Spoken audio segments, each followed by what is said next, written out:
Protagonis kita, Kamiya Satoshi, adalah seorang pengembang game berdedikasi yang terjebak ke dalam ciptaannya sendiri setelah dikhianati oleh sahabatnya yang mencuri segalanya darinya. Semua bermula dari game yang ia rancang bernama Les. Ini adalah dunia multiplayer di mana para pemain memburu monster, mengumpulkan sumber daya, dan membenamkan diri dalam petualangan tanpa akhir. Dia terus memperbarui game tersebut, menambahkan fitur-fitur baru, yang membuatnya semakin menarik. Dedikasi ini mendorong game tersebut ke puncak, menjadikannya produk terlaris di dunia hanya dalam waktu 3 tahun. Hari ini, dia baru saja menyelesaikan lembur semalaman di kantor dan berhasil memperbarui game tersebut sekali lagi. Baru setelah itu dia bisa bersantai. Dia mengirim pesan konfirmasi bahwa dia telah selesai dengan pembaruan, sudah menantikan patch berikutnya dan fitur baru yang rencananya akan ia tambahkan. Tepat saat itu, sebuah suara bertanya apakah dia masih bekerja. Tanpa menoleh, protagonis kita mengenali suara itu. Itu adalah Onohara. Pria itu menyumbingkan senyum, mengatakan bahwa dia datang untuk mengeceknya. Sahabatnya menjelaskan bahwa Onohara menangani masalah lisensi dan bisnis game tersebut. Dari kedekatan mereka, siapapun bisa tahu bahwa mereka berdua adalah teman. Onohara berkomentar bahwa protagonis kita pasti seorang jenius yang sangat tekun karena mampu membangun seluruh game seorang diri dari nol. Menanggapi hal itu, tokoh utama kita mengakui usahanya sendiri, namun bersikeras bahwa kesuksesan game tersebut sebagian besar berkat temannya. Mengingat bagaimana mereka bertemu, dia menyebutkan bahwa dia pertama kali melihat Onohara saat masih di sekolah menengah. Sama sepertinya, Onohara keluar dari akademi, dan mereka berdua akhirnya mengerjakan game yang kemudian menjadi yang terlaris di dunia. Onohara juga mengungkit hal ini, menambahkan bahwa survei terbaru menunjukkan tingkat kepuasan 98% di kalangan pemain di seluruh dunia. Karena mengenal temannya dengan baik, dia menyuruh tokoh utama kita untuk bersantai, mencatat bahwa itu hanya kekurangan 2 poin dan tidak ada game yang bisa memuaskan semua orang. Karena hal ini, dia kembali bekerja lagi. Pada titik ini, protagonis kita benar-benar seorang gila kerja, tetapi inilah yang menarik. Saat dia mengubur dirinya dalam kode pemrograman, temannya sedang merencanakan sesuatu. Onohara bertanya kepadanya tentang dokumen yang sebelumnya dia minta untuk ditinjau. Protagonis kita dengan santai menjawab bahwa dia menandatangani apapun yang diperlukan. Bibir Onohara melengkung membentuk senyum jahat saat dia berterima kasih atas bantuannya. Bingung, tokoh utama kita berbalik hanya untuk melihat 3 pria berpakaian hitam memasuki kantor. Tidak mampu menahan kegembiraannya, Onohara mengatakan bahwa protagonis kita telah menjalankan fungsinya sambil memegang dokumen di tangannya dan meninggalkan tokoh utama kita dalam keadaan benar-benar bingung. Karena protagonis kita kurang memahami bisnis, temannya dengan tenang mengklarifikasi situasinya. Dia menjelaskan bahwa tokoh utama kita baru saja menyerahkan semua haknya atas game tersebut. Protagonis kita bertanya-tanya bagaimana itu mungkin terjadi mengingat mereka masih membutuhkannya untuk pengembangan di masa depan. Tapi itulah alasan sebenarnya mengapa dia disingkirkan. Dari perspektif bisnis, Onohara mengungkapkan bahwa game tersebut sudah sangat bagus sehingga pembaruan lebih lanjut tidak diperlukan. Tokoh utama kita benar-benar hancur, tetapi salah satu pria berpakaian hitam menahannya. Onohara menyuruhnya untuk tidak memasukkan keputusan itu ke dalam hati. Menurutnya, obsesi protagonis kita terhadap game tersebut telah menghambat mereka. Selain itu, pembaruan terus-menerus yang ia lakukan tidak secara langsung menghasilkan keuntungan, dan di bawah pengawasannya, mereka bahkan tidak bisa mengembangkan merchandise. Karena itu, tokoh utama kita bertanya apakah Onohara tidak pernah mempertimbangkan untuk mendiskusikannya dengannya terlebih dahulu. Menanggapi itu, Onohara menatapnya dengan dingin, mengingatkannya akan peran mereka masing-masing dan bagaimana mereka tidak boleh ikut campur dalam urusan satu sama lain. Dia menambahkan bahwa bahkan jika dia memberitahunya sebelumnya, protagonis kita tidak akan pernah mendengarkan. Begitu saja, tokoh utama kita kehilangan semua hak atas game yang dia buat. Ketika dia mencoba menentang keputusan tersebut, tidak ada pengacara yang mau mengambil kasusnya. Bahkan jika Harvey Specter sendiri yang hadir, dia akan menolak. Sementara itu, mantan temannya memanfaatkan kesempatan itu untuk memperluas game tersebut lebih jauh dan mendapatkan persetujuan publik. Yang bisa dilakukan tokoh utama kita hanyalah mengertakkan gigi karena frustrasi. Di tengah kehancurannya, sebuah email muncul di komputernya. Melihat nama perusahaannya, dia berpikir mungkin seseorang mencoba membantunya. Ketika dia membuka pesan tersebut, pengirimnya hanya menyarankan agar dia masuk ke dalam game jika dia benar-benar menyukainya. Protagonis kita menatap layar dengan ekspresi tercengang. Detik berikutnya, monitor mulai memancarkan cahaya biru, dan begitu saja, dia mendapati dirinya berada di sisi lain layar. Sama seperti di dalam game, dia secara singkat diperkenalkan pada aturan-aturannya, meskipun dia hampir tidak membutuhkannya karena dia adalah pengembangnya. Apa yang benar-benar mengkhawatirkannya adalah pakaiannya saat ini. Itu dengan jelas mengidentifikasinya sebagai NPC dengan nol keterampilan, tanpa status, dan tanpa peralatan. Pada dasarnya, dia tidak punya apa-apa. Dia yakin karena alasan ini, peran takdirnya adalah mati selama serangan monster di awal game. Jadi, ketika Pri tiba-tiba memotongnya dan bersikeras agar dia memulai game, tokoh utama kita tidak bisa tidak khawatir, mengetahui bahwa dia mungkin bahkan tidak akan bertahan cukup lama sampai cerita utama dimulai. Dia kemudian disuruh memasukkan nama karakternya. Protagonis kita berpikir sejenak sebelum memasukkan kode sebagai nama penggunanya. Itu adalah kode tersembunyi yang biasanya dia gunakan untuk mengakses game selama pengembangan. Pri itu bereaksi dengan terkejut. Dia tidak percaya dengan apa yang dia lihat. Awalnya, tampak seolah-olah protagonis kita sedang mengalami semacam kebangkitan. Namun, dengan cepat menjadi jelas bahwa ini sama sekali bukan kebangkitan. Itu hanyalah efek khusus yang dipicu karena dia telah memasuki mode pengembang. Menyadari hal ini, Pri itu hampir kehilangan ketenangannya. Dia mengerti bahwa sosok yang berdiri di hadapannya adalah entitas yang menciptakan game tersebut dan pada akhirnya menciptakan dirinya. Tokoh utama kita dengan santai memanggilnya Leavi, dan dia mengangguk dengan panik. Sistem menampilkan informasinya, menunjukkan bahwa dia adalah perihutan yang sering ditugaskan sebagai unit pendukung. Dengan konfirmasi ini, protagonis kita mulai mengajukan beberapa pertanyaan kepadanya. Pada akhir percakapan, dia mengetahui bahwa hanya dia yang bisa melihat jendela sistem dan mengakses informasi meta. Saat menjelajahi metadata, dia menemukan sesuatu yang aneh. Setiap data pengembangan game menyandang namanya kecuali satu. Penasaran? Dia bertanya kepada protagonis siapa individu yang bergelar Game Master tersebut. Protagonis kita menjelaskan bahwa orang ini adalah orang yang mencuri game darinya. Dia mencurigai individu yang sama ini mungkin bertanggung jawab menyeretnya ke dalam game, meskipun dia belum bisa memastikan hal itu. Terlepas dari itu, dia tahu satu hal pasti, dia tidak boleh mati di dunia les. Tidak sampai dia membalaskan dendamnya. Jadi, dia meminta bantuan beritu, dan dia setuju tanpa ragu. Segera setelah itu, protagonis kita diteleportasi ke sebuah pondok jauh di dalam hutan. Pondok ini dimaksudkan untuk menjadi markasnya, yang saat ini berada di level 1. Pri itu percaya hasil ini adalah kesalahannya, tetapi tokoh utama kita meyakinkannya, menjelaskan bahwa begitulah cara dia merancang gamenya. Saat dia memasuki pondok, dia melihat batu biru tergeletak di dalam. Sistem secara otomatis mengidentifikasinya sebagai batu mana, struktur inti yang digunakan untuk menyimpan sumber daya dan mengubahnya menjadi senjata atau item. Melihat ini, tokoh utama kita segera menyatakan kebutuhan untuk menggunakannya. Pri itu tentu saja terkejut. Di matanya, pencipta dunia ini mirip dengan dewa. Seseorang yang seharusnya tidak membutuhkan alat semacam itu. Baru setelah protagonis kita menjelaskan situasinya saat ini, dia mengerti. Dia sekarang adalah seorang NPC, dan tanpa batu mana, dia tidak bisa mengumpulkan sumber daya atau bersiap untuk bertahan hidup. Dia menjelaskan bahwa karena batasan ini, dia bisa dengan mudah kehilangan nyawanya. Dia kemudian menginstruksikan Pri itu untuk memulai tutorial agar dia bisa mengumpulkan sumber daya dengan aman. Kemudian, dia terlihat berlari melalui hutan mengumpulkan bahan-bahan. Berkat pemahamannya yang mendalam tentang mekanisme game, bagaimanapun juga, dia merancangnya sendiri. Tugas itu semudah memetik permen. Setelah dia kembali, dia memutuskan sudah waktunya untuk mulai merakit. Ketika Pri itu bertanya dengan tidak percaya bagaimana dia berhasil mengumpulkan begitu banyak dalam waktu singkat, dia hanya mengingatkannya bahwa dia yang membuat game tersebut. Menggunakan batu ajaib, tokoh utama kita memulai proses perakitan.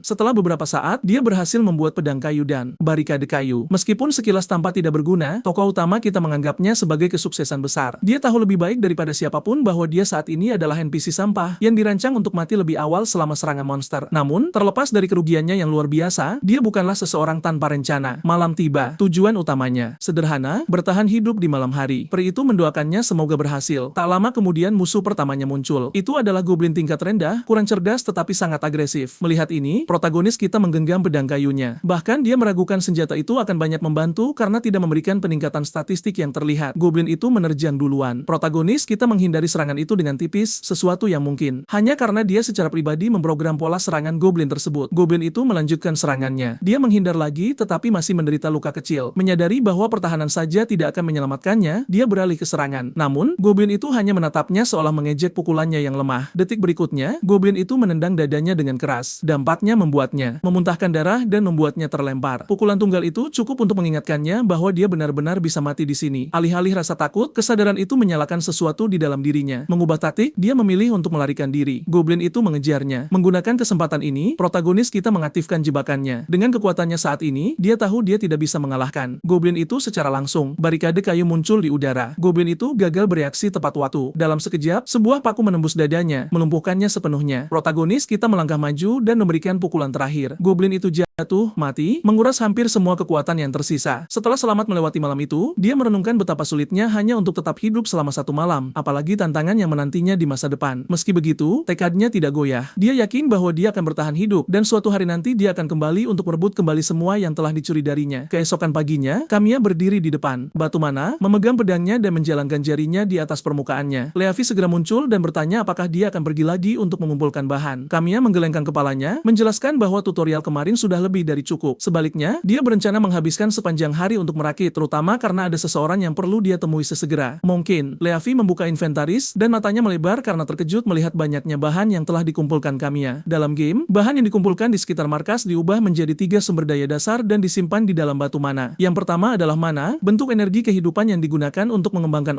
orang dan membuat item berbasis sihir. Yang kedua adalah elemen yang diperlukan untuk memproduksi barang fisik seperti makanan dan bangunan. Yang ketiga adalah emas, digunakan untuk membeli barang yang tidak bisa dirakit. Dengan sumber daya yang siap, Kamiya mulai merakit. Pada saat dia selesai, dia telah membuat busur, 10 anak panah, menara pengawas, dan beberapa kayu belondongan. Meskipun dia ingin membuat sesuatu yang lebih kuat, statistiknya yang rendah membuat hal itu mustahil untuk saat ini. Kamiya kemudian mengungkit perlunya mendapatkan sekutu jika dia ingin bertahan hidup setelah hari ke-7. Saat itulah penyerbuan terjadi. Sementara monster muncul muncul setiap malam, penyerbuan adalah wabah besar yang terjadi setiap 7 hari dan beroperasi pada tingkat kesulitan yang sama sekali berbeda. Monster yang tak terhitung jumlahnya mengerumuni markas, dengan tingkat kesulitan yang sangat tinggi sehingga bahkan pemain di versi retail lengkap pun berjuang untuk bertahan hidup. Secara teori, sudah jarang karakter versi percobaan bisa mencapai hari ke-7. Membersihkan penyerbuan dalam versi demo dianggap benar-benar mustahil. Lagi pula, jika itu bisa dibersihkan, tidak akan ada alasan untuk membeli game lengkapnya. Bahkan Leavi panik saat mendengar tentang penyerbuan itu, sepenuhnya sadar betapa mengerikannya itu. Kamiya kemudian bertanya apa yang akan terjadi jika dia mati di dunia ini. Leavi mengakui dia tidak tahu, tetapi menunjukkan bahwa NPC bahkan tidak merespons kematian, yang berarti kematian Kamiya hampir pasti tidak dapat diubah. Tetap saja, dia berjanji untuk membantunya dengan cara apapun yang dia bisa. Karena peraturan, dia tidak bisa berpartisipasi dalam pertempuran, dan ketika menyangkut saran, dia percaya Kamiya sudah tahu lebih banyak daripada dirinya. Namun, yang bisa dia lakukan adalah mengumpulkan informasi, dan itulah yang dia bersumpah untuk fokuskan. Merasa lega, Kamiya berterima kasih padanya dan mengatakan kepadanya bahwa dia akan mengandalkannya. Dia juga memintanya untuk berhenti memanggilnya pencipta dan gunakan saja namanya, tetapi Leavi segera menolak. Segera setelah itu, Kamiya melangkah keluar dan mulai membangun menara pengawas. Dia berkomentar betapa tidak nyamannya bahwa dia harus secara fisik menempatkan dan membangun semuanya sendiri. Leavi mengonfirmasi hal ini, menjelaskan bahwa level markas masih terlalu rendah untuk menyebarkan struktur langsung dari peta. Kamiya memanjat dan melihat ke seluruh dunia. Dia terdiam melihat betapa menakjubkannya pemandangan itu. Leavi menggoda dia, mengingatkannya bahwa dialah yang menciptakan semua ini. Menatap dunia yang pernah dia bangun, Kamiya merasakan tekadnya menguat. Dia lebih bertekad daripada sebelumnya untuk mengambil segalanya kembali dari Anohara. Malam itu, Kamiya menerima misi yang familiar, bertahan hidup di malam hari. Dia menarik senjatanya dan menunggu. Beberapa saat kemudian, dua goblin muncul dari hutan. Kali ini, dia tidak terkejut. Pertarungan di malam kedua tidak seperti yang pertama. Tanpa ragu, Kamiya melakukan langkah pertama. Bahkan menarik busur pun sulit karena tidak ada pengubah kekuatan di levelnya saat ini. Tetap saja, dia tidak punya hak untuk mengeluh. Dia merancangnya seperti ini, sendiri. Anak panah pertamanya meleset. Leavi menjelaskan bahwa pengubah akurasi belum aktif juga. Sekali lagi, Kamiya menerima ini tanpa protes. Dia mengambil tembakan lain, dan kali ini anak panah itu mengenai satu goblin di kakinya. Itu jatuh berteriak kesakitan. Kamiya dengan cepat menembak lagi, menembus dadanya dan menghabisinya. Dia kemudian melompat turun dari menara pengawas untuk menutup jarak dengan goblin yang tersisa. Dari pertempuran malam sebelumnya, dia sudah belajar cara tetap selangkah lebih maju meskipun statistiknya rendah. Pada jarak dekat, akurasinya tetap stabil. Anak panah itu masuk langsung ke tubuh goblin. Tembakan kedua menyusul, menjatuhkan goblin pertama yang terkena. Kamiya berjalan mendekat dengan tenang dan memberikan tembakan kepala terakhir, mengakhiri pertarungan. Dengan itu, Kamiya berhasil bertahan melewati malam kedua, dan Leavi merayakan kemenangan bersamanya. Namun, jauh di dalam hutan, seorang wanita misterius diam-diam menyaksikan semuanya terungkap. Keesokan paginya, Kamiya pergi untuk mengambil anak panahnya, mengetahui bahwa dia tidak mampu menyia-nyiakan sumber daya yang berharga. Dalam game ini, anak panah yang ditembakkan memiliki peluang untuk rusak, tetapi jika tetap utuh, mereka dapat diambil dan digunakan kembali. Saat dia mencari di area tersebut, Kamiya menyadari bahwa sementara dua anak panah seharusnya masih bisa digunakan, dia hanya bisa menemukan satu. Tetap saja, dia tidak terkejut. Dia sudah tahu apa yang terjadi pada anak panah yang hilang itu. Tepat saat itu, misi baru muncul, menginstruksikannya untuk menemukan anak panah yang hilang. Kamiya segera melihat jejak yang mengarah ke hutan dan mengikutinya. Saat mereka bergerak lebih dalam ke dalam, dia memperingatkan Leavi untuk berhati-hati. Leavi meyakinkannya, menjelaskan bahwa dia tidak bisa ikut campur dengan konten game, dan demikian pula, game tidak bisa menyakitinya. Ternyata game tersebut mencakup mekanisme di mana NPC bisa menjadi sekutu jika kondisi tertentu terpenuhi. Kadang-kadang, seorang NPC akan berkeliaran di dekat markas, dan jika pemain menyelesaikan misi perekrutan unik mereka, NPC itu akan bergabung dengan mereka. Karakter-karakter ini masing-masing memiliki spesialisasi yang berbeda, mulai dari pertempuran hingga produksi, menjadikannya penting untuk menyelesaikan game. Dengan nyawanya yang dipertaruhkan, Kamiya tahu sekutu bukan lagi pilihan. Sementara itu, pemburu yang mengamati mereka malam sebelumnya, Anemone, bersembunyi di antara pepohonan. Ketika jebakannya dipicu, dia melompat turun dari pohon, siap untuk memulai perburuannya. Namun, yang mengejutkannya, jebakan itu telah dipicu oleh protagonis kita menggunakan kayu belondongan. Detik berikutnya, Kamiya muncul di belakangnya dan dengan tenang memberitahunya bahwa mereka bukan musuhnya. Alih-alih mendengarkan, Anemone segera kabur, berlari lebih dalam ke hutan. Bahkan Kamiya tertegun dengan perkembangan ini. Dia tidak pernah memprogram NPC untuk melarikan diri seperti itu. Leavi dengan cepat berteori bahwa karena Kamiya, pencipta game tersebut, sekarang ada di dalam dunia game, peristiwa tidak lagi berjalan secara otomatis. Dia menjelaskan bahwa Kamiya mungkin perlu membujuk Anemone melalui percakapan nyata, karena mereka jelas telah membuatnya takut. Saat itulah dia sadar, memainkan game dan menjalaninya adalah dua hal yang sama sekali berbeda. Kamiya mulai khawatir bahwa jika dia salah menangani hal-hal, karakter-karakter ini bahkan bisa menjadi musuh karena mereka bukan lagi hanya data naskah, tetapi makhluk hidup. Hari itu kemudian, Kamiya kembali ke markas setelah mengumpulkan lebih banyak sumber daya. Leavi bertanya apakah dia berhasil mengisi kembali elemen yang diperlukan, dan Kamiya mengonfirmasi bahwa dia berhasil, menambahkan bahwa itu sebenarnya membantu karena tidak ada monster yang muncul. Memasuki stasiun markas, dia menyarankan mereka mulai merakit. Segera, Leavi bertanya apakah dia benar-benar percaya rencananya akan berhasil. Kamiya merespons dengan percaya diri, mengatakan bahwa dia secara pribadi menulis latar belakang Anemone, dan pendekatan yang rencananya akan dia gunakan memiliki peluang keberhasilan tertinggi. Menurut lore-nya, Anemone hidup sendirian di hutan bersama ayahnya,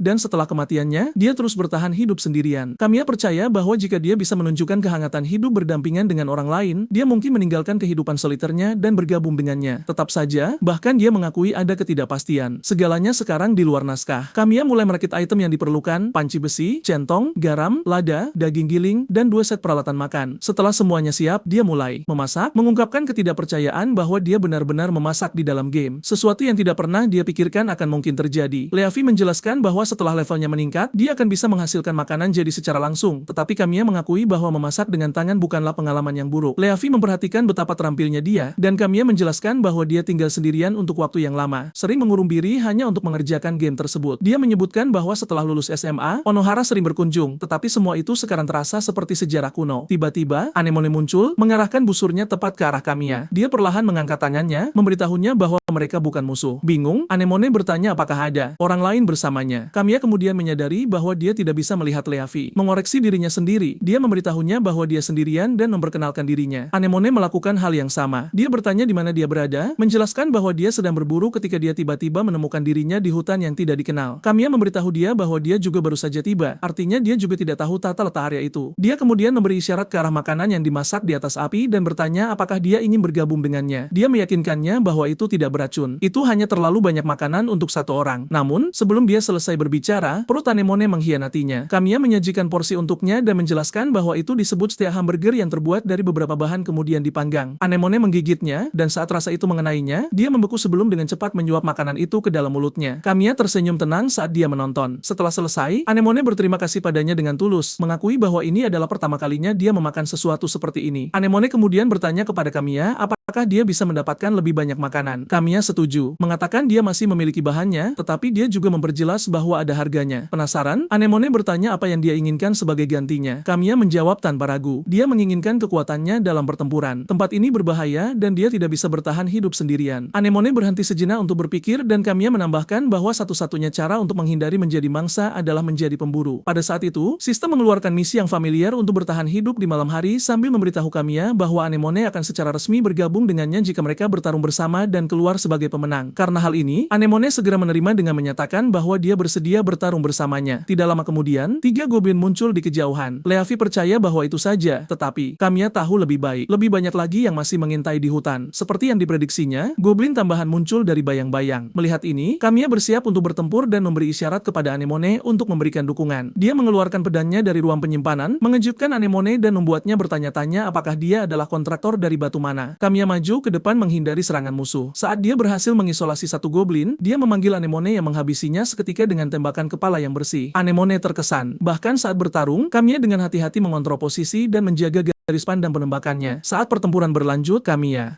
berjuang melawan para goblin, tetapi begitu celah terbuka, dia kembali meminta bantuan. Anemone merespon seketika, melesatkan anak panah menembus tengkorak goblin. Tiba-tiba, seorang goblin menjatuhkan Camille ke tanah. Memanfaatkan momentum, dia menendang monster itu dari tubuhnya dan Anemone menyambutnya di tengah serangan dengan anak panah ke kepala. Murka karena kehilangan rekan-rekan mereka, para goblin yang tersisa tumbuh semakin agresif. Beberapa menyerbu Camille, sementara yang lain mengalihkan perhatian ke Anemone. Anemone menembak lebih dulu, mendaratkan anak panah tepat di dada goblin. Namun, dia sadar dia tidak punya waktu untuk menarik anak panah lagi. Dia segera beralih ke belatinya, nyaris menangkis serangan yang datang. Melihat ini, Kamiya berteriak agar dia mundur ke arah kabin, menyuruhnya untuk tidak terpaku pada menghabisi mereka. Anemone patuh, melakukan salto ke belakang dengan cepat menuju kabin. Goblin yang mengejarnya memicu jebakan dan jatuh tepat ke atas duri tajam yang disiapkan. Kamiya menyeringai saat melihat jebakan itu aktif, diam-diam memuji keputusannya untuk membuatnya lebih awal. Dengan satu musuh tumbang, Anemone kembali melakukan serangan, menebar ketakutan pada goblin yang tadinya mengejarnya. Sementara itu, Kamiya mendapati dirinya kewalahan melawan goblin bersenjata gada. Statistiknya yang rendah merugikannya, dan sebelum dia bisa pulih, goblin itu melucuti senjatanya tepat saat ia mengangkat senjata untuk serangan mematikan. Sebuah anak panah melesat menembus udara dan menusuk kepala monster itu. Terpaku, Kamiya berbalik, dan menyadari bahwa Anemone telah menghabisi lawannya dengan belati, memberikan waktu yang cukup untuk menyelamatkannya. Dengan begitu, Kamiya selamat melewati melewati hari ketiga. Setelah pertempuran, Kamiya kembali ke kabin untuk mengatur inventaris menggunakan batu mana. Mengamatinya bekerja, Anemone mengonfirmasi bahwa dia benar-benar seorang kontraktor batu mana. Kamiya mengaku bahwa dia baru saja membentuk kontrak tersebut. Bagi NPC, kemampuan yang terikat pada mekanisme permainan tampak sebagai sihir khusus yang hanya bisa digunakan oleh mereka yang terikat pada batu mana. Dengan kata lain, mereka menganggap pemain sebagai orang-orang istimewa. Memanfaatkan momen tersebut, Kamiya meminta Anemone untuk bergabung dengannya secara permanen. Dia tidak punya tempat lain untuk pergi, dan dia butuh sekutu untuk bertahan hidup. Anemone merenungkan kepercayaan lama bahwa mereka yang terikat dengan batu mana dipilih untuk melaksanakan kehendak dunia. Mungkin, katanya, ada alasan mengapa dia tersesat dan berakhir di sini. Dia kemudian memuji kemampuan bertarung Kamiya dan mengulurkan tangannya. Kamiya menyambutnya, menyegel kesepakatan tersebut. Sistem segera mengumumkan bahwa Anemone telah bergabung dengan timnya. Keesokan paginya, Kamiya bangun lebih awal untuk menyiapkan sarapan. Tak lama kemudian, Anemone keluar dan Kamiya hampir pingsan karena terkejut saat melihatnya. Pemandangan itu begitu memukau hingga pria berbudaya manapun akan kesulitan untuk tidak mimisan. Dengan canggung, dia segera memalingkan wajah untuk menyembunyikan wajahnya yang memerah. Dia meyakinkan dirinya sendiri bahwa perilakunya adalah hal yang wajar mengingat latar belakangnya. Karena ini, Kamiya memutuskan untuk meningkatkan markas secepat mungkin dengan menambahkan lebih banyak ruangan. Meskipun Anemone adalah sekutu yang kuat, dia tahu mereka berdua saja tidak bisa bertahan dari serbuan monster. Memperkuat markas adalah kunci untuk tetap hidup. Setelah sarapan, Kamiya pergi mencari bahan, menuai pujian dari Anemone atas efisiensinya. Saat mereka kembali, dia memperhatikan ekspresi khawatir Kamiya dan bertanya ada apa. Kamiya mengaku bahwa mereka masih kekurangan sumber daya untuk meningkatkan level markas. Bingung, Anemone bertanya apa arti meningkatkan level markas. Kamiya menjelaskan bahwa dengan menyimpan cukup sumber daya di dalam batu mana, mereka dapat menggunakan kekuatannya untuk membangun bangunan, barikade, dan jebakan. Itulah mengapa dia meminta bantuannya. Tetapi bahkan sekarang, itu masih belum cukup. Dia kemudian bercerita tentang wabah monster besar yang terjadi setiap 7 hari sekali dan menjelaskan bahwa mereka akan membutuhkan pertahanan yang jauh lebih banyak untuk bertahan hidup. Setelah mendengar ini, Anemone mengangguk dan maju selangkah, memberitahu Kamiya bahwa dia sendiri yang akan mengumpulkan sisa sumber daya. Kamiya berterima kasih pada Anemone atas bantuannya dan memberitahu dia bahwa dia akan memikirkan opsi lain sementara itu. Bahkan setelah berhasil merekrutnya jauh lebih awal dari yang direncanakan, meningkatkan level masih sangat sulit. Leavi berharap dia memiliki peningkatan drop rate untuk mempermudah segalanya. Dari penjelasan Leavi, kita mengetahui bahwa kemampuan karakter dan item sihir tertentu dapat meningkatkan drop rate dan meningkatkan kualitas jarahan. Sayangnya, karakter versi uji cobanya tidak memiliki akses ke bonus semacam itu, membuatnya tidak punya cara untuk mendapatkannya. Menyadari hal ini, Kamiya harus berpikir out of the box. Dia kemudian memintanya untuk memunculkan semua konsol mode pengembang. Leavi dengan senang hati mematuhinya, berkomentar bahwa akan luar biasa jika mereka bisa mengubah parameter secara langsung. Kamiya menjelaskan bahwa meskipun terdengar sederhana, ini sebenarnya berbahaya dari perspektif sistem. Last adalah permainan yang sangat kompleks dengan banyak sistem penyesuaian AI yang berjalan secara real time. Jika sistem mendeteksi ketidakkonsistenan angka, AI segera mencoba memperbaikinya. Namun, koreksi ini hanya bekerja dalam rentang desain yang diinginkan permainan. Terlalu banyak perubahan bisa melampaui batas itu, memicu bug atau bahkan kerusakan sistem. Karena ini, Kamiya tahu satu hal dengan pasti. Pada tingkat ini, bertahan hidup sampai hari ke-7 adalah hal yang mustahil. Dia mulai bertanya-tanya apakah ada cara untuk melewati alur permainan normal sepenuhnya. Tiba-tiba, sebuah ide muncul. Dengan fungsi pengembang, mungkin ada cara untuk menaikkan level terlepas dari sumber daya yang tersedia. Kamiya bertanya pada Leavi apakah mungkin menggunakan mode bangun instan. Mode bangun instan adalah fungsi uji yang digunakan selama pengembangan, memungkinkan fasilitas dibangun dan ditingkatkan tanpa mengonsumsi sumber daya. Saat Leavi memikirkannya, dia menyadari sesuatu yang penting. Jika mereka menggunakan mode bangun instan, AI sistem tidak akan ikut campur. Kamiya mengonfirmasi ini, menjelaskan bahwa sistem dirancang untuk menerima perubahan apapun yang dibuat di bawah otoritas pengembang. Karena dia masuk dengan kredensial pengembang, API seharusnya secara teoritis dapat diakses. Leavi segera beraksi dan mulai mencari. Tak lama kemudian, dia menemukannya. Ketika Kamiya bertanya apakah dia bisa mengaksesnya, Leavi ragu-ragu. Dia menjelaskan bahwa tampaknya mustahil melalui konsol saja, tetapi jika dia masuk langsung ke sistem, itu mungkin berhasil. Sebelum Kamiya bisa memperingatkannya tentang risikonya, Leavi masuk. Di dalam sistem, dia menemukan titik akses dan mulai memasukkan instruksi yang diperlukan. Namun, di tengah proses, AI pemeliharaan aktif mengidentifikasi Leavi sebagai anomali, sebuah bug. Menyadari bahaya, Leavi mempercepat inputnya, memaksakan dirinya hingga batas maksimal. Beberapa detik kemudian, dia berhasil mengakses fungsi tersebut, menjalankan perintah yang diperlukan, dan segera menarik diri keluar. Keringat menetes di wajahnya. Kamiya bertanya apakah dia baik-baik saja. Leavi meyakinkannya bahwa dia baik-baik saja, meskipun dia mengaku hampir dimakan oleh AI pemeliharaan. Kamiya tidak terkejut. Leavi masuk langsung ke sistem adalah perilaku yang tidak normal, dan Ai secara alami akan mencoba menghapusnya. Mendengar ini, Leavi panik, menyadari betapa dekatnya dia dengan kehancuran. Kamiya segera memintanya untuk memeriksa sistem lagi, kali ini dari konsol, tanpa masuk ke dalam. Leavi melakukannya, dan tiba-tiba berteriak karena terkejut. Ai pemeliharaan telah berlipat ganda. Jumlah mereka sekarang jauh lebih banyak. Mendengar ini, Kamiya mengerti bahwa mengakses api yang sama lagi akan menjadi sangat mustahil. Leavi meminta maaf, tetapi Kamiya mengatakan itu bukan salahnya. Faktanya, itu membuktikan sistem berfungsi persis seperti yang dimaksudkan. Kalaupun ada, dia percaya dialah yang harus meminta maaf karena mengirimnya ke dalam bahaya seperti itu. Namun, dia lega karena dia selamat. Terharu, Leavi bergegas maju dan memeluknya. Berkat upaya Leavi, opsi bangun instan menjadi tersedia. Kamiya langsung mengaktifkannya. Saat Anemone kembali nanti, dia terpana. Markas telah berubah total. Ada lebih banyak ruangan, barikade yang diperkuat, dan tata letak yang jauh lebih kokoh. Begitu saja, level markas melonjak ke level 3. Anemone berkomentar kagum tentang betapa luar biasanya batu mana itu. Kamiya menyuruhnya memilih gubuk manapun yang dia suka, tetapi menyarankan agar segera memutuskan. Bingung, Anemone bertanya mengapa. Namun sebelum dia bisa menyelesaikan pertanyaannya, seberkas cahaya besar turun ke tengah markas, membentuk sebuah portal. Kamiya dengan tenang menjelaskan bahwa mereka akan kehabisan gubuk. Saat cahaya memudar, beberapa orang berdiri. Di sana, melihat sekeliling dengan bingung. Di antara mereka ada seorang anak laki-laki bernama Asil dan ibunya, Lila. Terkejut, Anemone meraih pedangnya, tetapi Kamiya menghentikannya. Dia memperhatikan bahwa anak laki-laki itu telah memosisikan dirinya di depan yang lain, bertindak sebagai perisai. Mengambil napas dalam-dalam, Kamiya melangkah maju dan memperkenalkan diri. Dia menjelaskan bahwa dia baru tinggal di sini selama beberapa hari. Dia memberitahu mereka bahwa markas ini dikelilingi oleh hutan yang dipenuhi monster, dan setiap malam monster-monster itu menyerang. Jika mereka ingin bertahan hidup, kerja sama sangat penting. Mengambil rasa kepemimpinannya sendiri, Kamiya berbicara dengan suara tegas dan meminta pendatang baru untuk meminjamkan kekuatan mereka. Namun, ini hanya membingungkan para pendatang baru lebih jauh. Tepat saat itu, seorang pria tua berambut putih bernama Sylvan melangkah maju dan bertanya pada Kamiya apakah dia juga tiba di area itu baru-baru ini. Kamiya menjelaskan bahwa dia dibimbing ke sini oleh batu ajaib. Sylvan mengangguk, mengatakan dia pernah mendengar hal semacam itu, tetapi tidak pernah membayangkan dia akan dipanggil oleh penyihir saat masih hidup. Tiba-tiba, seorang pria besar berotot bernama Waldo menerobos kerumunan, dengan lantang memperingatkan yang lain untuk tidak mempercayai Kamiya begitu saja. Dia mengklaim ada kemungkinan Kamiya menggunakan sihir transfer untuk menculik mereka. Tanpa menunggu jawaban, Waldo berbalik ke arah dua pria lain dan mulai berjalan pergi. Kamiya bertanya kemana mereka pikir mereka akan pergi. Waldo menjawab bahwa dia perlu memeriksa sekeliling sendiri, karena dia bahkan tidak bisa memastikan apakah monster benar-benar muncul di dekat sini. Dia memberitahu penduduk desa lainnya untuk tetap diam sementara dia dan rekan-rekannya menyelidiki. Merasakan masalah, Kamiya menyuruh Anemone tetap tinggal dan melindungi. Yang lain sementara dia mengawasi kelompok yang menuju ke hutan. Saat mereka bergerak lebih dalam, Kamiya berulang kali memperingatkan mereka untuk tidak menyimpang terlalu jauh. Waldo, bagaimanapun, dengan keras kepala mengabaikan setiap peringatan. Area di sekitar markas dirancang untuk mengumpulkan sumber daya, tetapi itu juga merupakan zona berisiko tinggi di mana monster muncul baik siang maupun malam. Menurut sistem permainan, setelah seseorang meninggalkan markas, mereka tidak bisa pindah ke markas lain. Semakin jauh mereka bergerak, semakin kuat monsternya, batasan bawaan yang dimaksudkan untuk mengontrol pergerakan pemain. Tak lama kemudian, Waldo dan rekan-rekannya menemukan sekumpulan kelinci kecil yang lucu dengan tanduk di kepala mereka. Salah satu pria dengan ragu bertanya pada Kamiya apakah makhluk-makhluk itu benar-benar monster yang menyerang markas. Kamiya mengonfirmasi bahwa memang benar. Waldo mencemooh, jelas tidak yakin. Melihat ini, Kamiya memutuskan untuk tidak ikut campur dan membiarkan mereka mempelajari kebenaran dengan cara yang sulit. Apa yang mereka tidak tahu adalah bahwa makhluk-makhluk ini adalah kelinci pemburu, monster tipe kelinci karnivora yang menggunakan penampilan mereka yang tidak berbahaya untuk memikat mangsa ke dalam rasa aman yang palsu. Begitu target mereka lengah, mereka mengepung dan menyerang dalam kawanan. Dalam sekejap, kelinci-kelinci itu mengerumuni Waldo dan anak buahnya. Jeritan kesakitan bergema di hutan. Kamiya bergegas maju, berteriak agar mereka menutup mata dan menahan napas. Bingung dan panik, Waldo ragu-ragu. Tetapi Kamiya berteriak agar dia melakukannya sekarang. Dengan enggan, ketiganya menurut. Kamiya segera mengeluarkan 3 botol merica dan melemparkannya ke arah kelinci. Botol-botol itu pecah saat terkena benturan dan merica meledak ke udara. Memekik, kelinci-kelinci itu mundur dan terpencar, mundur dari serangan. Kamiya berteriak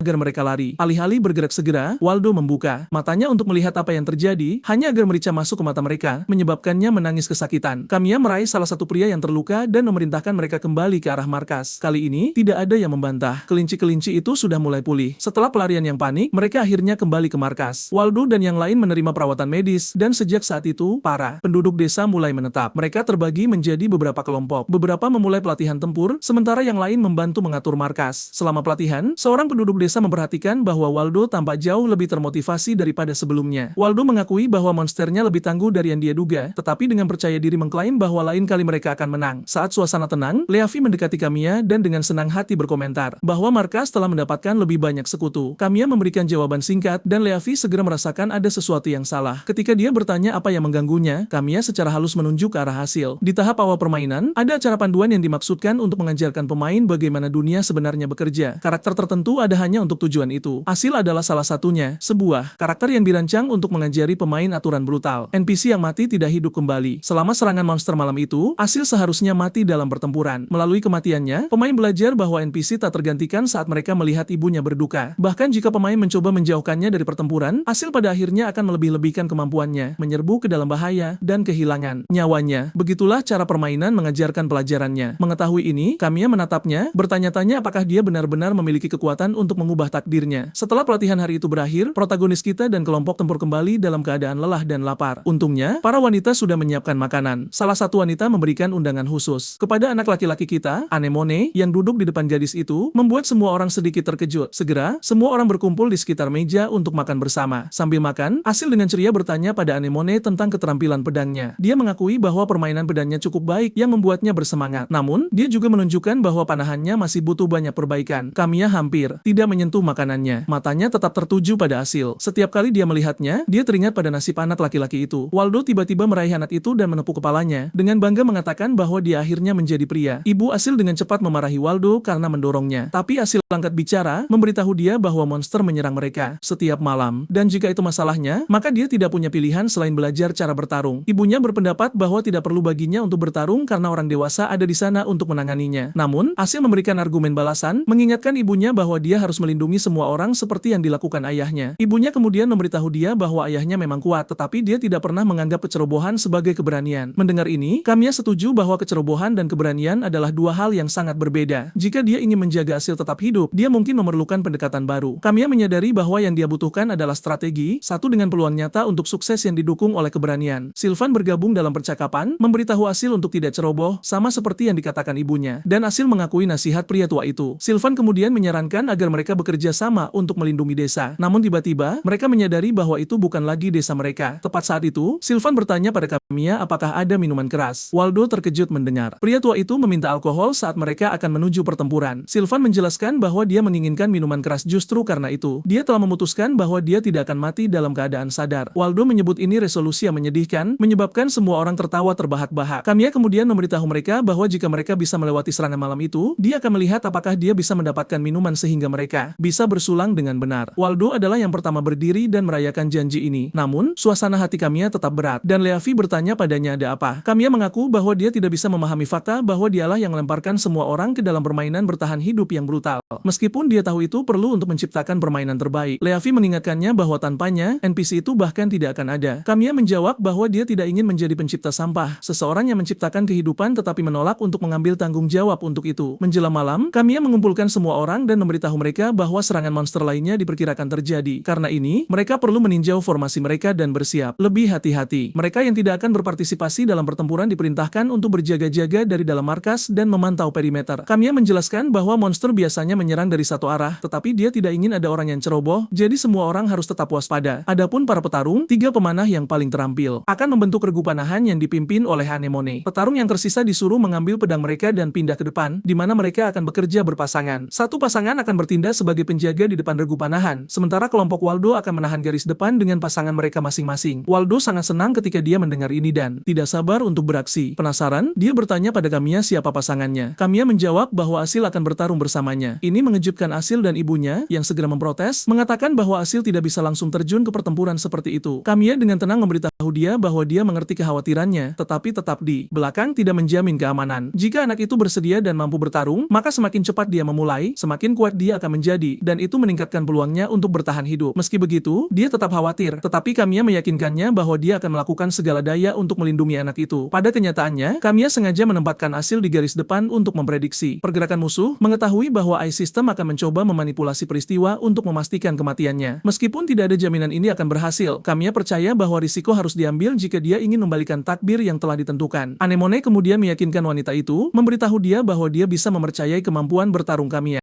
Kamiya menambahkan bahwa dia tidak akan memaksa Asil untuk bertarung kecuali dia bersedia, tetapi sebelum dia bisa menyelesaikan, Asil melompat dan menyatakan bahwa dia siap. Dia ingin menjadi kuat kuat seperti ayahnya. Dengan semua keputusan diambil, Kamiya menyampaikan pidato motivasi singkat untuk mempersiapkan mental semua orang menghadapi pertempuran di depan. Saat malam tiba, dia menerima misi hari keempat, bertahan hidup di malam hari sekali lagi. Segera setelah itu, serangan dimulai dan semuanya berjalan sesuai rencana. Kamiya menginstruksikan Leavi untuk mengawasi hasil dan segera melapor jika ada sesuatu yang salah. Anemone mengambil posisi di menara pengawas bersama Rigunya dan memerintahkan mereka untuk menembaki para goblin. Dia memberitahu mereka bahwa bidikan sempurna tidak diperlukan. Yang penting adalah memecah formasi musuh. Saat para goblin berpencar di bawah rentetan panah, Kamiya dan tim penyerang bergerak untuk menangani musuh yang terisolasi. Dia memerintahkan mereka untuk melenyapkan goblin satu persatu, memperingatkan mereka untuk tidak memecah pasangan mereka sehingga mereka dapat mempertahankan keunggulan jumlah. Dia juga memberitahu Waldo untuk memastikan tidak ada musuh yang mendekati menara pengawas. Tak lama kemudian menjadi jelas bahwa jumlah monster telah meningkat, kemungkinan karena kenaikan level markas. Meski begitu, meskipun ini adalah pertempuran nyata pertama mereka, para petarung bertahan dengan cukup baik. Para petarung mempertahankan sel dua orang mereka, mencegah musuh berkoordinasi sebelum dengan cepat menghabisi mereka. Waldo adalah yang paling bersemangat di antara mereka, menyerang langsung ke arah goblin dan menebas mereka dengan mudah. Saat melawan satu goblin, Waldo memperhatikan bahwa monster itu menatap ke arah lain. Dia memanfaatkan celah tersebut dan menebasnya, mengejek makhluk itu karena lengah. Apa yang tidak disadari Waldo adalah bahwa sistem telah campur tangan, mengalihkan prioritas goblin menuju pelenyapan hasil. Pertempuran terus berjalan lancar pada awalnya, dan berkat jebakan yang mereka pasang sebelumnya, kelompok itu berhasil menipiskan barisan musuh secara signifikan. Kamiya juga mengamati bahwa gerakan goblin mudah diprediksi, sebagian besar karena kehadiran hasil. Namun, dunia permainan menolak membiarkan hal-hal tetap sesederhana itu. Tiba-tiba, para goblin tumbuh lebih kuat dan jauh lebih agresif. Anemone memperhatikan pola gerakan mereka yang aneh dan segera melompat turun dari menara pengawas untuk bergabung dalam pertarungan di darat. Leavi tetap dekat dengan Asil, tetapi segera melihat goblin mencoba mengapit Kamiya dan dengan cepat meneriakkan peringatan. Sebelum Kamiya sempat berbalik, para goblin menjatuhkan Asil ke tanah. Kamiya panik melihat pemandangan itu dan berteriak agar dia segera bangun. Satu goblin bergerak untuk memberikan serangan mematikan, tetapi Anemone menembakkan panah tepat melalui matanya, menghentikan serangan itu. Yang mengejutkan, goblin itu menarik anak panah itu dan mengabaikannya sepenuhnya. Anemone dengan cepat menyadari bahwa para goblin tidak lagi bereaksi terhadap kehadirannya, yang sangat tidak biasa mengingat perilaku normal mereka. Sementara itu, Waldo masih menikmati pertarungan sampai tiba-tiba seekor goblin melemparkannya jauh. Dia benar-benar tertegun oleh tampilan kekuatan yang mendadak itu. Asel membeku ketakutan, tetapi Kamiya berteriak padanya untuk bangkit dan menghunus pedangnya. Tepat saat Asel hendak dibunuh, Kamiya bergegas masuk dan menangkis serangan tersebut. Kamiya berjuang melawan goblin dan mulai curiga bahwa ini adalah cara sistem untuk memastikan kematian Asel. Selama bentrokan, goblin itu menusuk bahu Kamiya dengan cakarnya yang tajam, menyebabkannya berteriak kesakitan. Goblin lain memanfaatkan celah tersebut untuk menyerang Asel, tetapi Anemone campur tangan sekali lagi, menebas makhluk itu dan memaksanya mundur. Saat goblin itu mencoba bangkit, seorang Waldo yang marah menyerbu dan menghantamnya ke tanah, berkomentar betapa mudahnya melawan goblin karena tubuh humanoid mereka. Kamiya memerintahkan Waldo dan Anemone untuk menarik perhatian goblin menjauh. Waldo segera menerjang salah satu dan menghajarnya dengan brutal, sementara Anemone mendukung kelompok dengan menembakkan anak panah dan berteriak agar semua orang mendorong mundur para goblin. Segera, Kamiya mendapati dirinya terkunci dalam pertarungan dengan goblin lain dan berteriak pada Asel untuk menyerangnya. Asel membeku ketakutan, namun Kamiya mengingatkannya bahwa momen ini akan menentukan nasibnya. Dia memberitahu Asel bahwa jika dia ingin hidup, dia harus berjuang. Kamiya bertanya apakah dia benar-benar ingin tumbuh kuat seperti ayahnya, dan kata-kata itu akhirnya menyulut tekad Asel. Mengumpulkan keberaniannya, Asel memukul kepala goblin itu, memberikan Kamiya celah yang dia butuhkan untuk menghujamkan pedangnya ke leher makhluk itu dan menghabisinya. Kamiya memuji keberanian Asel dan memberitahu bahwa hanya tinggal beberapa musuh yang tersisa. Dengan momentum yang diperbarui, Kamiya dan kelompoknya meningkatkan serangan mereka dan akhirnya melenyapkan sisa-sisa goblin. Pertempuran berakhir setelah perjuangan panjang dan melelahkan, membuat pedang mereka sangat aus. Saat fajar menyingsing, penduduk desa bersuka cita, dan Kamiya menerima notifikasi sistem yang memberi selamat kepada mereka karena telah selamat pada hari keempat. Mereka kembali ke markas tempat Asel segera berlari ke pelukan ibunya. Kamiya merasa lega,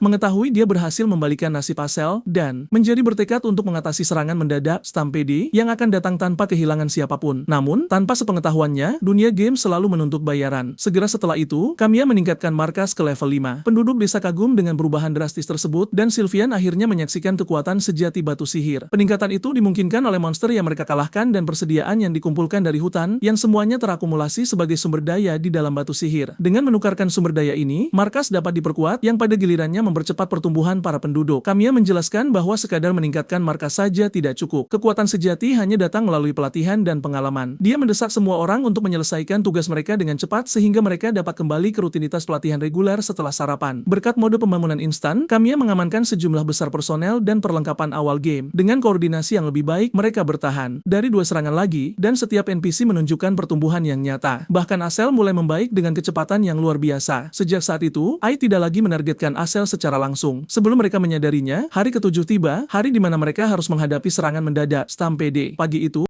Ibu Asel menemukan Kamiya sedang merawat pedang mereka yang rusak, dan memberitahunya bahwa sarapan sudah siap. Kamiya berterima kasih padanya, dan dia bertanya apa yang sedang dia lakukan. Dia menjelaskan bahwa dia sedang memilah senjata dengan daya tahan rendah. Karena malam ini menandai serangan Stampede, dia yakin akan berakibat fatal jika pedang patah di tengah pertempuran. Untuk mengidentifikasi senjata yang lebih lemah, Kamiya mengikatkan benang merah di sekelilingnya dan memperingatkan petarung yang lewat untuk tidak menggunakan pedang apapun yang ditandai dengan warna merah, mendesaknya untuk menyebarkan pesan itu kepada orang lain. Setelah itu, Ibu Asel mengingatkannya tentang sarapan, tetapi Kamiya menolak, mengatakan dia masih perlu memeriksa jebakan terlebih dahulu. Malam itu, dia mengumpulkan semua orang dan mengumumkan bahwa mereka akhirnya mencapai hari ketujuh, hari di mana serangan Stampede terjadi. Dia memperingatkan mereka bahwa skala invasi ini mungkin lebih besar dari apapun yang pernah mereka hadapi sebelumnya. Kamiya menginstruksikan mereka yang tinggal di dalam markas untuk mempersenjatai diri agar bisa mempertahankannya dari dalam. Dia kemudian menjelaskan bahwa mereka akan menggunakan formasi kompak untuk menghindari kewalahan oleh jumlah musuh. Dia menyusun informasi, menempatkan dirinya di garis depan bersama Waldo, yang ditempatkan di belakangnya, dan Anima yang ditempatkan di bagian belakang untuk memberikan dukungan jarak jauh. Setelah semuanya siap, dia memerintahkan para petarung untuk bergerak dan mengingatkan mereka untuk memeriksa ulang senjata mereka. Namun, Asel akhirnya memegang salah satu pedang yang lemah karena dia tidak pernah menerima peringatan. Meskipun demikian, dia bergabung dengan Kamiya di garis depan saat semua orang bersiap untuk pertempuran. Kamiya memerintahkan gerbang untuk ditutup dan Ibu Asel, bersama dengan penduduk lainnya, mengambil posisi di belakang mereka, senjata di tangan, siap untuk mempertahankan markas dari dalam. Saat dia berdiri untuk memeriksa putranya, dia ngeri melihat Asel memegang salah satu senjata dengan daya tahan rendah. Sesaat kemudian, jumlah besar goblin muncul dari hutan, ekspresi mereka dipenuhi nafsu darah. Bila notifikasi berubah menjadi merah saat Kamiya menerima peringatan tentang invasi skala besar. Tujuan mereka tetap sama, selamat dari serangan Stampede. Namun masalah yang paling mengkhawatirkan adalah senjata rapuh Asel. Saat gerombolan itu maju, seorang penduduk desa mulai gemetar, bergumam tentang banyaknya jumlah goblin. Kamiya segera mengumpulkan semua orang, memberitahu mereka untuk tidak gentar, mengingatkan mereka bahwa mereka telah bersiap untuk hari ini. Dia kemudian memerintahkan Anemone untuk menembakkan panah api. Anemone dan pemanah lainnya melepaskan tembakan mereka, dan panah-panah itu meledak menjadi ledakan besar, membakar kelompok goblin dan mengguncang medan perang. Waldo dan petarung lainnya bersorak, menyebutnya sebagai kembang api terbaik yang pernah mereka lihat. Menjadi jelas bahwa Kamiya sengaja naik level lebih awal untuk membuka produksi mesiu. Meskipun desain ranjau daratnya sederhana, dia yakin itu sudah lebih dari cukup untuk menghadapi sekumpulan goblin tak berotak. Dia kemudian memperingatkan semua orang untuk tetap waspada, karena ini masih jauh dari selesai. Segera, lebih banyak goblin keluar dari hutan, terlihat jauh lebih marah daripada gelombang pertama. Namun, Kamiya dan pasukannya tidak menunjukkan rasa takut, menebas musuh yang menyerang dengan mudah. Dari menara pengawas, Anemone memerintahkan pasukannya untuk membiarkan goblin di tanah bagi petarung jarak dekat, sementara mereka fokus pada ancaman yang mendekat dari belakang. Terlepas dari upaya mereka, jumlah goblin terus bertambah, dan beberapa berhasil mencapai pagar. Untungnya, penduduk yang bertahan dari balik penghalang mampu memukul mundur mereka. Kamiya dan anak buahnya tetap memegang kendali saat lebih banyak goblin jatuh ke jebakan yang disiapkan. Percaya diri, Kamiya memuji timnya, percaya bahwa mereka mungkin benar-benar membalikkan keadaan pertempuran. Sebelum dia sempat selesai berbicara, suara dalam dan mengganggu bergema di seluruh medan perang, dan tanah mulai bergetar. Dari menara pengawas, Anemone menjeritkan peringatan kepada Kamiya, memberitahunya bahwa sesuatu yang masif sedang mendekat. Sesaat kemudian, goblin raksasa yang menakutkan muncul dari hutan, membuat Kamiya membeku karena terkejut. Apa yang muncul di hadapan mereka adalah Raja Goblin, subspesies goblin tingkat tinggi, dengan kekuatan luar biasa. Raungannya memberi energi pada goblin di sekitarnya, memberi mereka dorongan kekuatan sementara. Kamiya hampir tidak percaya dengan apa yang dilihatnya. Seorang Raja Goblin seharusnya tidak muncul selama serangan Stampede pertama. Seolah itu belum cukup, monster itu datang dengan membawa lebih banyak goblin. Para goblin itu tumbuh jauh lebih kuat, dan Ibu Asel melihat putranya berjuang melawan salah satu dari mereka. Ketakutan mencengkeramnya saat dia menyadari betapa berbahayanya situasi ini. Sementara yang lain terus bertarung di pagar, dia meninggalkan posisinya. Tiba-tiba, satu goblin berhasil menerobos, dan Kamiya meneriakkan peringatan kepada semua orang. Menyadari bahwa situasi sedang lepas kendali, Anemone memerintahkan pasukannya untuk meninggalkan menara pengawas. Dia melompat turun dengan aman, tetapi salah satu rekan setimnya mendarat dengan buruk dan berteriak kesakitan. Anemone menyeretnya menuju orang-orang di belakang pagar agar mereka bisa mengobati lukanya. Saat dia melakukannya, Ibu Asel bergegas melewatinya dengan pedang di tangan. Anemone segera berteriak padanya, menuntut untuk mengetahui kemana dia berpikir dia pergi, karena dia sudah menyerbu ke arah garis depan. Ibu Asel tidak berjalan jauh sebelum dia tiba-tiba berlari lurus ke arah goblin. Dia membeku ketakutan, dan tepat sebelum goblin itu bisa menjangkaunya, Anemone menjatuhkannya dengan panah tepat ke kepala. Anemone kemudian menyerbu ke arah Ibu Asel, menuntut untuk mengetahui apa yang dia pikirkan. Dia dengan cepat menjelaskan bahwa dia perlu mengantarkan pedang yang dia pegang kepada Asel karena senjata Asel saat ini memiliki daya tahan yang sangat rendah. Mendengar pengungkapan ini, Anemone tertegun tetapi bersikeras untuk mengambil tugas itu. Namun, mereka terus dikerubungi oleh goblin, membuatnya tidak mungkin untuk melakukannya.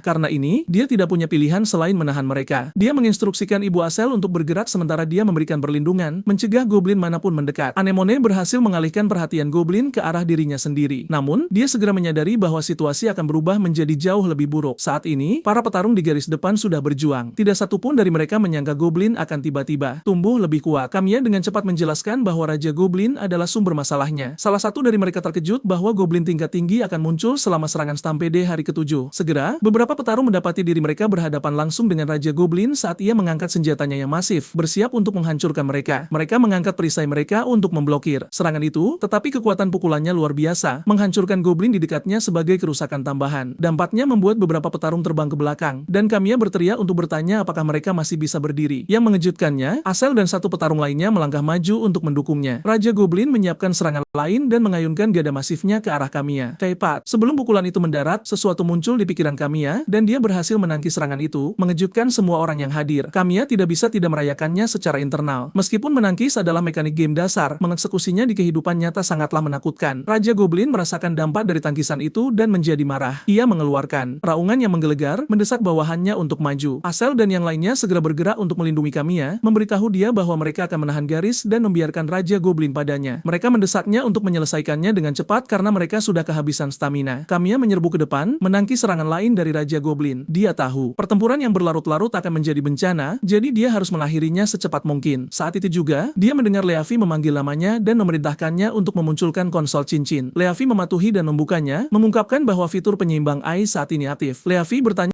mengapa dia membutuhkan konsol itu, dan Kamiya menunjukkan bahwa pengubah cincin diaktifkan. Selain itu, Ai generasi kelebihan beban, yang berarti dia dapat memicu semua serangan kritis, critical hits. Leavi bingung karena dia tidak mengerti apa arti semua kritis itu. Kamiya menjelaskan bahwa serangan kritis mengabaikan pertahanan dan memberikan kerusakan ganda, tetapi ini biasanya diputuskan oleh generasi angka acak. Pada dasarnya seperti melempar dadu untuk menentukan probabilitas. Namun, gen tersebut mengandung bug lama yang tidak pernah diperbaiki. Jika pemain berhasil menangkis 15 serangan berturut-turut, Ai mencoba menyeimbangkan kembali RNG karena tingkat serangan yang sangat rendah. Penyesuaian ini membebani memori sistem, menyebabkan RNG membeku. Hasilnya adalah semua serangan menjadi serangan kritis yang dijamin. Leavi tertegun oleh wahyu ini, tetapi Kamiya melihatnya sebagai jalan keluar mereka. Alasan bug itu tidak pernah diperbaiki sangat sederhana. Menangkis 15 serangan berturut-turut dianggap hampir mustahil, bahkan selama pemujian game. Namun, dengan nyawanya yang dipertaruhkan, Kamiya menetapkan tujuannya untuk melakukan 15 tangkisan berturut-turut. Dia sengaja memancing Raja Goblin untuk menyerang dan menangkis serangan itu. Dia mengulangi ini lagi dan lagi, menghitung setiap tangkisan yang berhasil. Melihat ini, Asal percaya Kamiya kewalahan dan meneriakkan namanya, tetapi Kamiya menyuruhnya untuk tidak khawatir. Dia punya rencana. Pada saat itu, Ibu Asel mencapai garis depan dan melihat putranya berjuang melawan Goblin. Sementara itu, Kamiya terus mengejek Raja Goblin sambil dengan hati-hati menangkis setiap serangan. Dia mencapai 13 dan tahu bahwa jika dia mempertahankan momentum ini, dia akan berhasil. Tiba-tiba, satu Goblin melepaskan diri dari Asel dan menyerang ke arah Kamiya tepat saat dia menyelesaikan tangkisan ke-14. Asel segera mengejar dan melompat ke depan Kamiya, memukul kepala Goblin itu. Sayangnya, pedangnya hancur saat benturan, membuatnya benar-benar terbuka. Sebelum Goblin bisa membalas, ibunya datang di saat yang tepat melemparkan pedang pengganti ke Asel. Menangkapnya di tengah gerakan, Asel menebas Goblin itu dalam satu serangan. Pada saat yang sama, Kamiya menyelesaikan tangkisan ke-15. Dia tersenyum saat sistem terkunci. Dia akhirnya mencapai apa yang dia tuju. Dia menyatakan bahwa semuanya akan berakhir dalam hitungan detik, lalu melesat lurus ke arah Raja Goblin. Kamiya mengeluarkan serentetan tebasan berkecepatan tinggi, mengukir tubuh Raja Goblin sebelum memberikan pukulan terakhir langsung ke lehernya. Dia melompat dari monster yang runtuh dan mendarat dengan bersih, melakukan pendaratan dramatis hanya untuk mendapatkan aura. Dengan tubuh yang dipenuhi luka kritis, Raja Goblin jatuh ke tanah dengan bunyi gedebuk yang menggelegar. Melihat ini, Goblin yang tersisa menyadari bahwa mereka tidak lagi memiliki kesempatan. Tanpa ragu, Goblin yang tersisa berbalik dan melarikan diri, meninggalkan medan perang sepenuhnya. Waldo dan yang lainnya menatap dengan tidak percaya saat mereka menyadari bahwa Kamiya benar-benar telah mengalahkan Goblin yang masif dan menakutkan. Asel dan ibunya berdiri dekat dengan monster yang jatuh, senyum kemenangan di wajah mereka. Sayangnya, mereka tidak menyadari bahwa Raja Goblin belum sepenuhnya mati. Menggunakan sisa kekuatannya yang terakhir, makhluk itu tiba-tiba menerjang ke arah Asel. Ibunya bereaksi seketika, melemparkan dirinya ke depan putranya untuk melindunginya. Dia terkena cakar Raja Goblin. Kamiya membeku karena terkejut. Dia tidak pernah menyangka monster itu masih mampu bergerak. Dia segera bergegas ke depan dan memberikan pukulan terakhir, benar-benar mengakhiri Raja Goblin untuk selamanya. Tetapi sudah terlambat. Dada ibu Asel telah terkoyak, dan Kamiya hanya bisa menonton saat Asel roboh di sampingnya, berteriak kesakitan. Dengan napas terakhirnya, dia memberitahu putranya bahwa dia akan bersatu kembali dengan ayahnya dan memintanya untuk terus menceritakan banyak cerita padanya. Dengan kata-kata itu, Ria meninggal, dan Asel mengeluarkan jeritan yang memilukan. Semua orang berdiri dalam keheningan yang menyakitkan saat dia berduka atas ibunya. Saat itu juga notifikasi sistem muncul memberi selamat kepada mereka karena menyelesaikan misi Stampede. Itu adalah kemenangan yang dibasahi air mata. Keesokan paginya, Kamiya terlihat berdiri dengan tenang di depan makam ibu Asel. Leavi bergabung dengannya dan menjelaskan bahwa dia masih belum bisa menentukan mengapa Raja Goblin muncul. Tidak ada catatan perubahan yang dilakukan pada pengaturan game. Dia menambahkan bahwa meskipun Kamiya tidak lagi memegang otoritas Master Game, dia masih memiliki izin untuk mengubah parameter sistem minor. Leavi terus berbicara sampai dia menyadari Kamiya tidak mendengarkan. Akhirnya Kamiya berbicara mengakui bahwa dia telah menjadi sombong. Karena dia menciptakan game itu, dia berasumsi dia memahami segalanya tentang game itu. Keyakinan itu membuatnya percaya dia bisa menangani apapun yang dilemparkan ke arahnya. Pada akhirnya, dia menyalahkan dirinya sendiri atas kematian Ria. Dia seharusnya tidak pernah mati. Leavi mencoba menghiburnya dengan mengingatkannya bahwa markas akan musnah sama sekali jika bukan karena kecemerlangannya. Dia memberitahu dia bahwa NPC yang masih hidup berhutang nyawa padanya. Kamiya setuju bahwa mereka selamat, tetapi dia tidak bisa menghilangkan rasa bersalah. Bagaimanapun, dia adalah orang yang menciptakan mereka dan orang yang membiarkan mereka menderita di dunia ini. Kewalahan, Kamiya berjalan pergi dan memberitahu Leavi bahwa dia butuh waktu sendirian. Tak lama kemudian Anemone menemukannya duduk sendirian. Dia bertanya apa yang dia lakukan, tetapi dia menolak untuk menjawab. Tanpa kata lagi, Anemone mengangkat busurnya dan menembak jatuh burung yang terbang di atas kepala. Kamiya tersentak kaget dan Anemone menggunakan momen ini untuk menjelaskan bahwa di dunia ini kelangsungan hidup selalu ada harganya. Terkadang mereka mengambil nyawa dan terkadang nyawa mereka sendiri diambil. Dia tidak percaya itu salah siapapun. Ini hanyalah realitas tempat mereka hidup. Kamiya ingin berdebat tetapi tidak dapat menemukan kata-kata. Sungguh luar biasa dia menjelaskan ini kepada orang yang menciptakan dunia sejak awal. Melihat dia masih hancur, Anemone menyuruhnya untuk mengikutinya. Ada sesuatu yang ingin dia tunjukkan. Dia membawanya ke tempat pelatihan di mana Camille tertegun melihat Asel sudah berlatih. Bukan hanya itu, tapi dia berlatih dengan intens, tidak menunjukkan tanda-tanda seseorang yang baru saja kehilangan ibunya. Anemone menjelaskan bahwa Asel sudah ada di sana sejak setelah pemakaman. Camille terkejut. Anemone menambahkan bahwa Asel mengatakan dia ingin memiliki banyak cerita untuk diceritakan kepada ibunya, dan itulah sebabnya dia bertekad untuk menjadi lebih kuat. Saat itu juga, orang yang berlatih tanding dengan Asel meminta istirahat. Asel berbalik dan tertegun melihat Camille. Dia segera berlari, tersenyum, dan memintanya untuk berlatih tanding. Dia memberitahu Camille bahwa dia ingin menjadi lebih kuat agar bisa menceritakan banyak cerita kepada ibunya, dan karena itu, dia tidak siap untuk jatuh. Kata-kata itu sangat memukul Camille. Dia setuju, mengatakan, Asel benar. Mengambil pedang, Camille memberitahu dia bahwa dia tidak akan menahan diri. Asel menerima tantangan itu tanpa ragu dan menyerbu ke depan. Pada saat itu, Camille akhirnya melepaskan keputusasaan.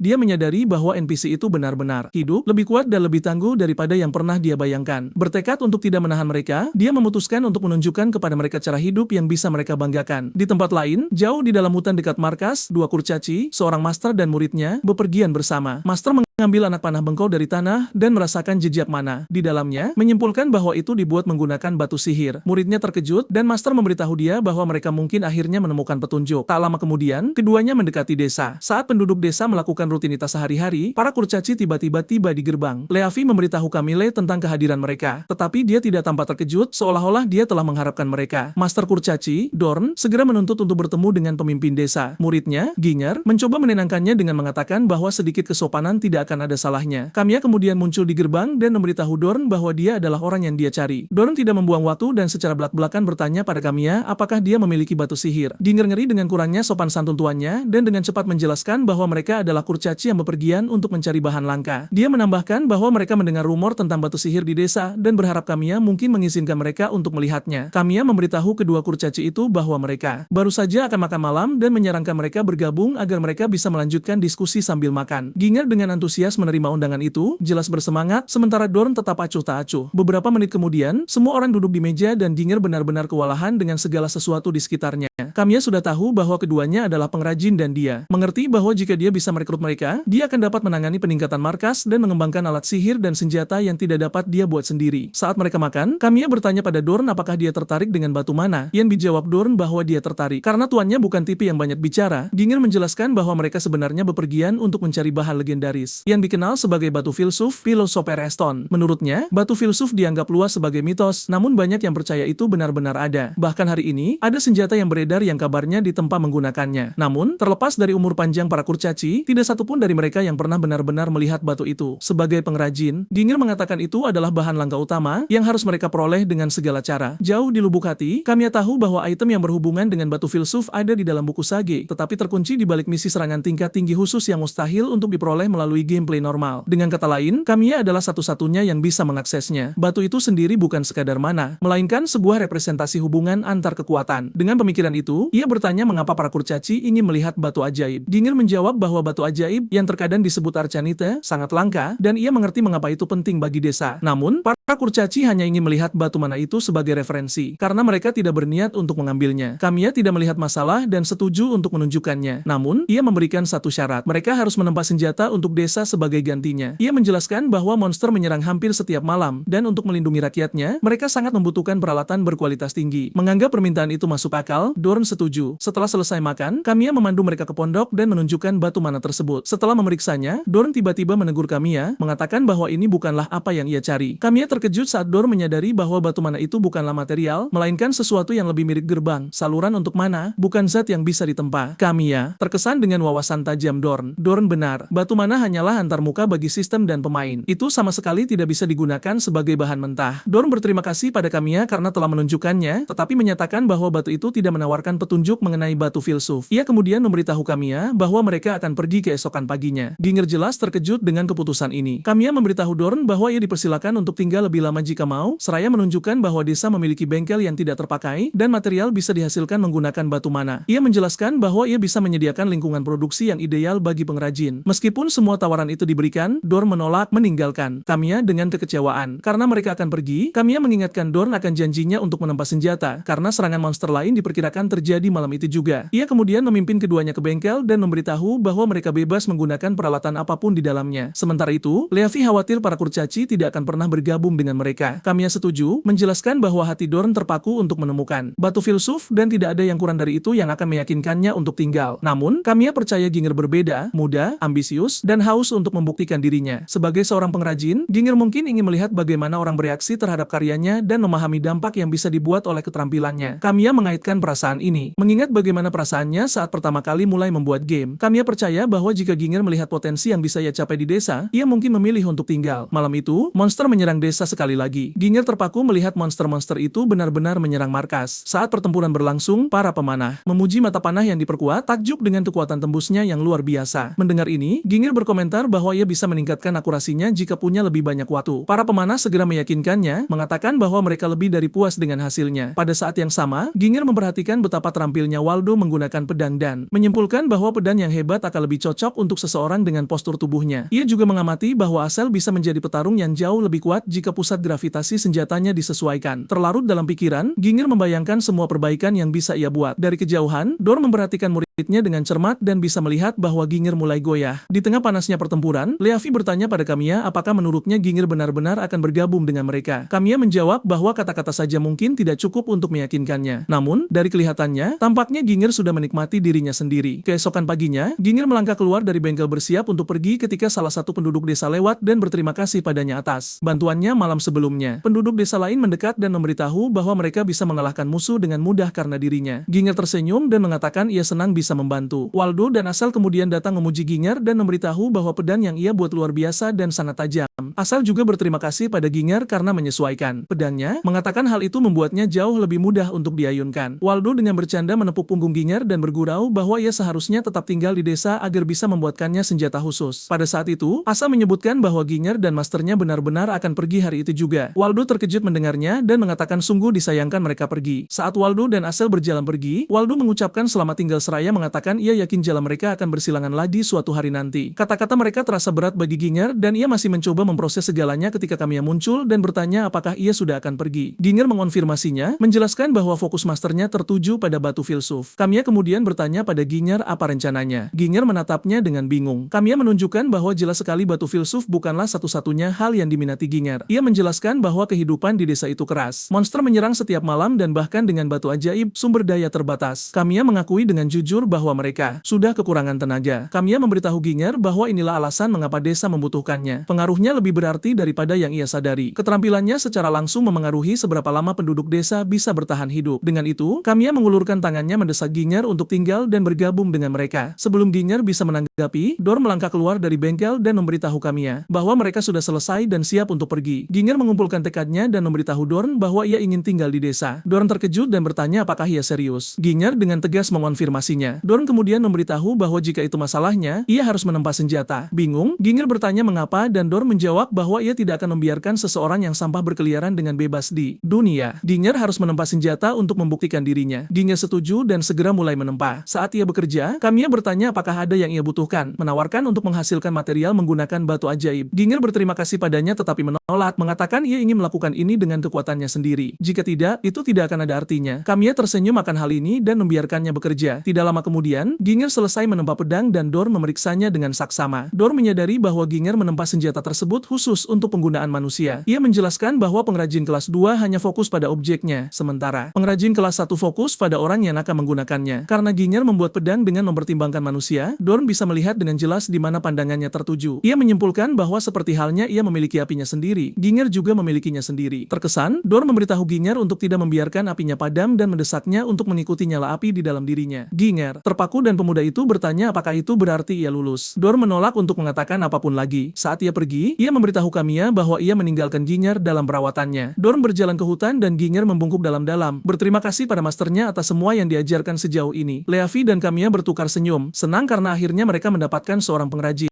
Leavi berkomentar bahwa inilah saatnya untuk meningkatkan basis produksi mereka. Kamiya setuju dan segera menaikkan level basis ke-8. Ginger benar-benar terpukau. Ini adalah pertama kalinya ia menyaksikan kekuatan batu ajaib. Dengan level basis yang meningkat, dinding luar dan bengkel menerima peningkatan besar. Saat Ginger memasuki bengkel, ia dibuat kagum. Kamiya memberitahu bahwa bengkel itu sekarang menjadi miliknya, dan ia bebas menggunakannya sesuka hati. Ginger berterima kasih pada Kamiya, mengatakan ada banyak hal yang ingin ia coba. Setelah meninggalkan bengkel, Kamiya memberitahu Leavi bahwa merekrut Ginger adalah kemenangan besar, terutama mengingat pertempuran di masa depan. Ia menyebutkan bahwa peralatan mereka dalam kondisi yang buruk dan disitulah Ginger masuk. Level up juga meningkatkan jumlah sumber daya yang bisa disimpan batu ajaib dan Kamiya mengatakan ia ingin mulai mengumpulkan mana dalam pertempuran di masa depan. Terungkap bahwa Kamiya dan Leavi mengharapkan karakter wanita tertentu sekarang setelah basis mencapai level 8. Berkat bergabungnya Ginger, kualitas peralatan desa meningkat secara drastis. Penduduk desa sekarang mampu mengalahkan musuh dengan lebih mudah, sangat mengurangi beban mereka yang berpartisipasi dalam pertempuran. Selain itu, Ginger juga mengambil peran pendukung bersama Anemone di menara pengawas. Dengan hanya 3 hari tersisa hingga serbuan berikutnya, Kamiya tahu mereka tidak punya waktu untuk disia-siakan dan harus memperkuat posisi mereka sebagai cepat mungkin. Pada hari ke-11, Ginger mengumpulkan penduduk desa mengatakan ia punya sesuatu untuk ditunjukkan kepada mereka. Penduduk desa tertegun saat melihat tumpukan besar tanah liat diletakkan di depan mereka. Ginger menjelaskan bahwa yang mereka lihat adalah golem. Ia menggambarkannya sebagai boneka bertenaga sihir yang bisa bergerak sendiri. Golem pada dasarnya adalah unit pendukung yang bisa berpartisipasi dalam pertempuran bersama NPC, menjalankan peran yang sama dengan orang yang ditetapkan sebagai tuan mereka. Jika seorang pendekar pedang ditugaskan sebagai tuan golem, ia akan memegang pedang. Jika pemanah dipilih, ia akan menggunakan busur. Meskipun statistik mereka hanyalah versi penurunan dari tuan mereka, mereka sangat berguna untuk mengisi kekosongan dalam jumlah unit. Ginger menambahkan bahwa ia selalu ingin membuat golem dan berkat kedekatan mereka dengan batu ajaib, ia akhirnya bisa membuat mereka bergerak. Anemone menjadi penasaran dan bertanya apakah golem benar-benar bisa bertarung. Ginger mengonfirmasi bahwa setelah tuan ditugaskan, golem bisa bertarung persis seperti orang itu, hanya dengan kemampuan yang berkurang. Penduduk desa lain bertanya apakah golem bisa membantu pekerjaan rumah dan Ginger menjawab bahwa mereka bisa. Faktanya, ia mengatakan hampir segalanya mungkin dilakukan dengan mereka. Tiba-tiba, mata golem menyala. Ginger terkejut dan bertanya-tanya apakah ada sumber mana lain di dekatnya. Pada saat itu, seorang penduduk desa berteriak bahwa seseorang sedang mendekati gerbang.